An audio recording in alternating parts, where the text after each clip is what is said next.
مختصر اور جامع محترم جناب الشیخ خلیل الرحمن لکھوی صاحب حفظہ اللہ تعالی، اب میں دعوت خطاب دیتا ہوں محترم جناب شیخ فاروق احمد قصوری صاحب کو کہ وہ تشریف لائیں اور خطاب فرمائیں۔ الشیخ فاروق احمد قصوری حفظہ اللہ تعالی۔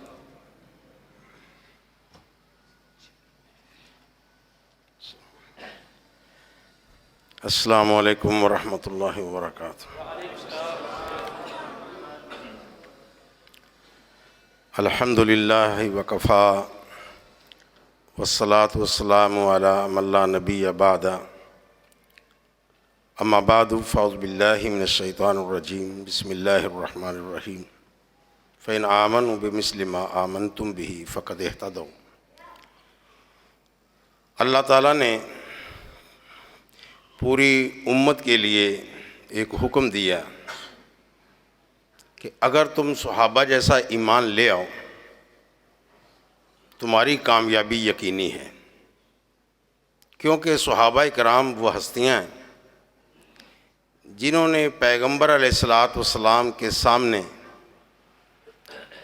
بالکل آپ کے سامنے بیٹھ کر دین کو حاصل کیا، درمیان میں کوئی اور واسطہ بھی نہیں، ڈائریکٹ جو دین نازل ہوا وہ صحابہ کرام نے رسول اکرم صلی اللہ علیہ وسلم سے سیکھا، علم بھی سیکھا اور عمل بھی سیکھا۔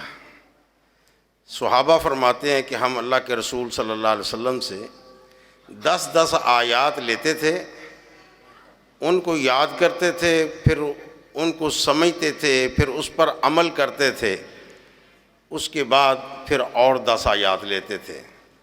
اس طرح انہوں نے عمل کے ذریعے پورا قرآن پڑھا۔ حضرت عمر بن خطاب رضی اللہ تعالیٰ عنہ فرماتے ہیں ہم میں سے جو شخص سورہ بقرہ پڑھ جاتا جد فینا، ہم اس کی طرف نظر اٹھا کر دیکھتے تھے کہ یہ بہت بڑا عالم دین ہے جس نے سورہ بقرہ پڑھی ہوئی ہے۔ تو میرے بھائیوں، صحابہ کا ایمان کوئی معمولی ایمان نہیں، اللہ تعالیٰ نے ان کے دلوں کو پرکھا، جس طرح فرمایا وَزَيَّنَهُ فِي قُلُوبِكُمْ وَكَرَّهَ إِلَيْكُمُ الْكُفْرَ وَالْفُسُوقَ وَالْعِصْيَانَ أُولَٰئِكَ هُمُ الرَّاشِدُونَ۔ اللہ تعالیٰ نے فرمایا یہ لوگ ہدایت یافتہ ہیں، أُولَٰئِكَ هُمُ الْفَائِزُونَ، یہ لوگ کامیاب ہیں، أُولَٰئِكَ هُمُ الْمُفْلِحُونَ، یہ نجات پانے والے لوگ ہیں۔ اور بالکل اللہ کے رسول صلی اللہ علیہ وسلم نے فرمایا کہ یہ جن لوگوں نے بھی میرے ہاتھ پر بیعت کی ہے تو اصحاب شجرہ 1400 صحابہ، فرمایا لقد رضی اللہ عن المؤمنین اذ یبایعونک تحت الشجرہ فعلم ما فی قلوبہم فانزل السکینۃ علیہم واصابہم فتحا قریبا۔ ان سب سے اللہ تعالیٰ راضی ہو گیا۔ یہ وہ لوگ ہیں جن کو اس دنیا کے اندر جنت کا سرٹیفکیٹ مل چکا ہے، لہذا ان کی زندگیاں ہمارے لیے قابل راہ ہیں، قابل عمل ہیں۔ میں ایک چھوٹی سی مثال بیان کر کے ختم کرتا ہوں۔ ایک پٹھان کو خواب آتا ہے، اس کے دل میں یہ بات تھی کہ میں اگر اللہ کے رسول صلی اللہ علیہ وسلم کے زمانے میں پیدا ہوتا نا تو جنگ میں جاتا، شہید ہو جاتا، جنت میں چلا جاتا۔ اب میں اس دور میں پیدا ہوا ہوں، اب پتہ نہیں میرا کیا بنے گا، تو میں کوئی غلط پیدا ہو گیا، اس دور میں پیدا ہونا چاہیے تھا۔ اور اس کو خواب آتا ہے کہ وہ گاڑی چلا رہا ہے، اللہ کے رسول صلی اللہ علیہ وسلم اس کے ساتھ بیٹھے ہوئے ہیں اور پیچھے 2 صحابہ بیٹھے ہوئے ہیں۔ کہتے ہیں میں گاڑی چلاتے ہوئے پہاڑی پر چڑھ گیا، گاڑی کی بریکیں فیل ہو گئی، میں نے گاڑی کو گیئر میں لگا کر کھڑا کیا تو گاڑی پیچھے تھوڑی ہٹ رہی تھی۔ میں نے جلدی سے کوئی پتھر ڈھونڈ کر کے پیچھے لگاؤں تاکہ گاڑی کلٹی نہ ہو جائے۔ میں پتھر ڈھونڈنے گیا، پتھر ملے نہیں، لیکن واپس آیا تو گاڑی تو کھڑی تھی، جو 2 پیچھے صحابہ تھے وہ نہیں تھے۔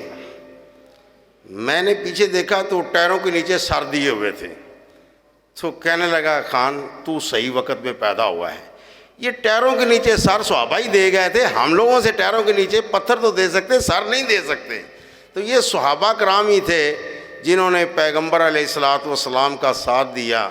کسی کا پاؤں کٹ گیا ہے تو وہ بعد میں ڈھونڈتا پھرا یار میرا پاؤں کٹ گیا تھا وہ کدھر ہے.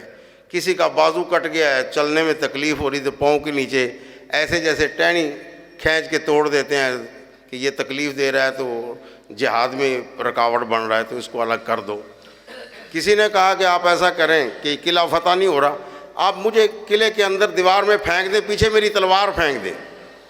اس کو پھینک دیا, پھر وہ لڑتا لڑتا دروازے تک پہنچتا ہے اور پھر دروازہ کھول دیتا ہے اور قلعہ فتح ہو جاتا ہے, سب اندر داخل ہو جاتے ہیں. اس طرح اپنی جان جوکھوں میں ڈال کر, اپنی جان کی قربانیاں دے کر, علامہ اقبال نے کہا دشت و دشت ہیں دریا بھی نہ چھوڑے ہم نے, بحر ظلمات میں دوڑا دیے گھوڑے ہم نے. تو اللہ تعالیٰ ہم لوگوں کو صحابہ جیسا ایمان نصیب فرمائے اور صحابہ جیسی زندگیاں بسر کرنے کے اللہ توفیق عطا فرمائے, اور صحابہ سے ہٹ کر ہم کوئی کام نہ کریں. آج کل رسم و رواج آ گئے بہت سی. صحابہ فرماتے ہیں وہ اعمال جو ہم اپنے زمانے میں نبی صلی اللہ علیہ وسلم کے زمانے میں پہاڑ جیسا سمجھتے تھے, آج تم اس کو آنکھ کا تنکا سمجھتے ہو. یعنی وہ چھوٹی چھوٹی چیزیں غلطیاں وہ ہم بڑا پہاڑ سمجھتے تھے, اب تم بڑے بڑے گناہوں کو کوئی خاطر میں نہیں لاتے ہو. یہ تھا صحابہ کا دور اور یہ آج ہمارا دور. اس لیے میرے بھائیوں, اگر کوئی گھر میں کہتا ہے کہ میں لوکی نہیں کھاتا ہوں, ایک چھوٹی سی مثال, میں لوکی نہیں کھاتا, تو وہ کہتا ہے چلو میرے گھر سے نکل جاؤ. والد کہتے ہیں تمہیں پتہ نہیں اللہ کے رسول صلی اللہ علیہ وسلم لوکی کو بہت پسند کرتے تھے اور تو کہہ رہا میرے گھر سے باہر نکل جا, تو نے نبی کی اس سنت کی جو ہے نا بے حرمتی کر دی ہے. اتنی سی بات پر, اتنی سی بات پر کوئی گھر میں آ گیا, وہ بغیر السلام علیکم کے اندر داخل ہو گیا, فرمایا واپس جا. بولا پھر کیوں؟ بولا سلام کر کے آ, اللہ کے رسول صلی اللہ علیہ وسلم جب آتے تھے سلام کر کے. اب ہم اپنے گھروں میں داخل ہوتے ہیں, واپس جاتے ہیں, کوئی بھی سلام نہیں کرتا ہے. صحابہ جیسی زندگیاں اپناؤ, انشاءاللہ یہ بہار آئے گی, اسلام کی بہار آئے گی, اسلام کا وہ نظام سمجھ میں آئے گا, انشاءاللہ ہماری زندگیاں کامیاب ہوں گی. اللہ تعالی ہم سب کو صحابہ کے زندگیوں کو اپنانے کی توفیق عطا فرمائے. وآخر دعوانا الحمدللہ رب العالمین. میں تمام ساتھیوں کا شکریہ ادا کرتا ہوں کہ وہ یہاں تشریف لائے. جزاکم اللہ.